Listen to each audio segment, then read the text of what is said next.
Você trabalhou por conta própria e ficou sem contribuir para o INSS? E agora talvez esteja se perguntando: será que vale a pena eu pagar aquelas contribuições em atraso? A resposta é que depende de alguns fatores que impactam diretamente no valor e na previsão da sua aposentadoria. No vídeo de hoje eu vou mostrar quem pode regularizar e como fazer isso, e principalmente quais os cuidados que você precisa ter.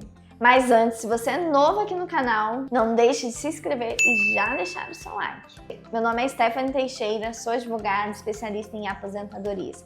E hoje eu vou te explicar quem pode regularizar essas contribuições em atraso. Contribuições em atraso são aquelas contribuições que não foram pagas dentro do prazo da INSS. Geralmente, uma contribuição vence sempre no dia 15 do mês seguinte. O grande problema é que esse tempo ele não entra na contagem de tempo se não estiver pago. Por isso, regularizar pode ser a chave para antecipar e aumentar o valor do seu benefício. Só que não é todo mundo que pode fazer esse pagamento em atraso das contribuições da INSS, mesmo se tiver plenas condições financeiras. Se você é um segurado facultativo, você pode fazer pagamentos em atrasos se o atraso não for superior a 6 meses e se você tiver o recolhimento anterior em dia.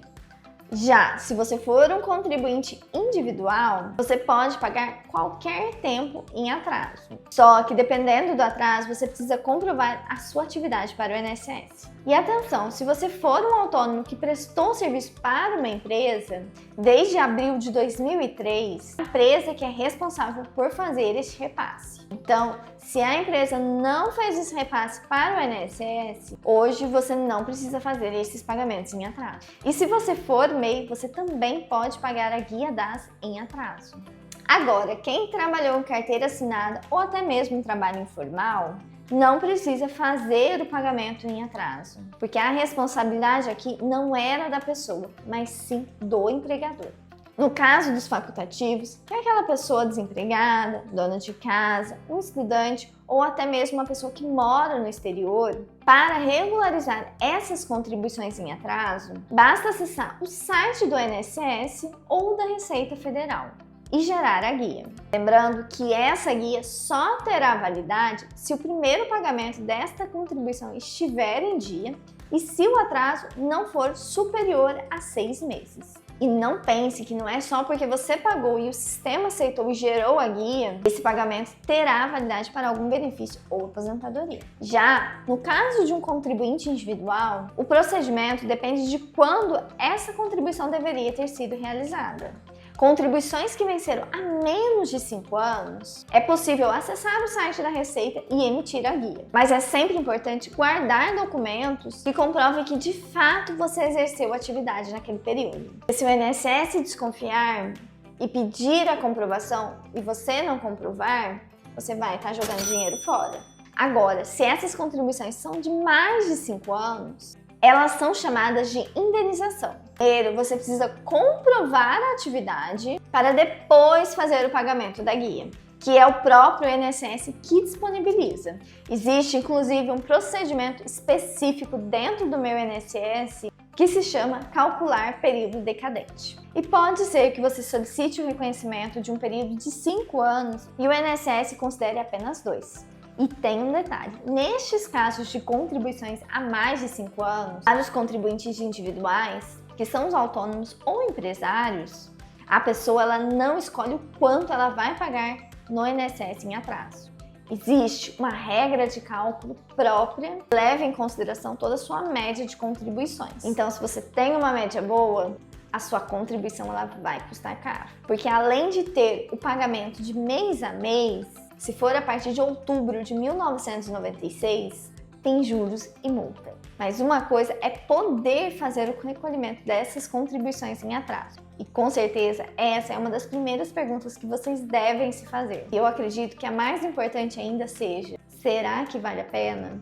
A resposta é que depende do seu caso. Pagamentos em atraso, eles podem ser extremamente vantajosos, em algumas situações. Se você está perto de se aposentar, aquele mês faz uma diferença, se você quer aumentar o valor da sua aposentadoria, já que atualmente quanto mais tempo de contribuição você tem, mais você pode ganhar. Você quer fugir do fator previdenciário, ou então você quer entrar em uma regra mais benéfica, ou ainda antecipar a aposentadoria.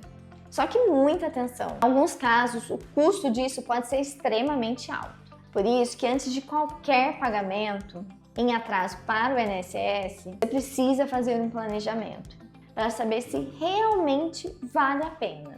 E se no seu caso, aquele valor que você vai investir vai te trazer um retorno financeiro no futuro.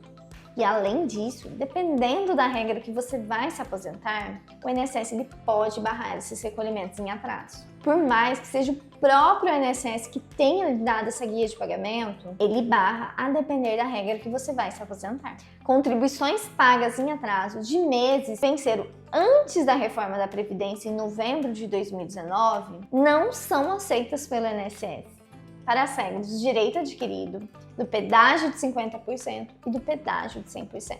Desde 2021, esse tem sido o entendimento do INSS e até mesmo na Justiça. E isso torna o planejamento prévio ainda mais importante neste momento. E ainda tem alguns erros que podem fazer você perder tempo e dinheiro quando o assunto é contribuição em atraso. Pagar sem ter como comprovar uma atividade. O INSS ele pode depois não validar essas contribuições, escolher o código errado na guia GPS, o que pode lhe gerar problemas futuros. Pagar em atraso para ter carência e não consultar um especialista. Você pode pagar mais do que necessário ou deixar de aproveitar um direito que você tem. Por isso, antes de emitir qualquer guia em atraso, consulte um advogado especialista para te auxiliar neste processo. Existem vários casos que contribuições em atraso podem, de fato, ajudar a antecipar a aposentadoria e fazer com que você ganhe mais. Mas todo caso precisa ser avaliado com muita atenção, porque existem inúmeras regras e várias exceções também. Se você quer entender se o seu caso é possível fazer contribuições em atraso e se essas contribuições vão te ajudar de alguma forma a conquistar o seu benefício, clique no link da descrição, fale com um dos nossos especialistas. E se esse conteúdo te ajudou, não deixe de se inscrever no canal e deixar o seu like.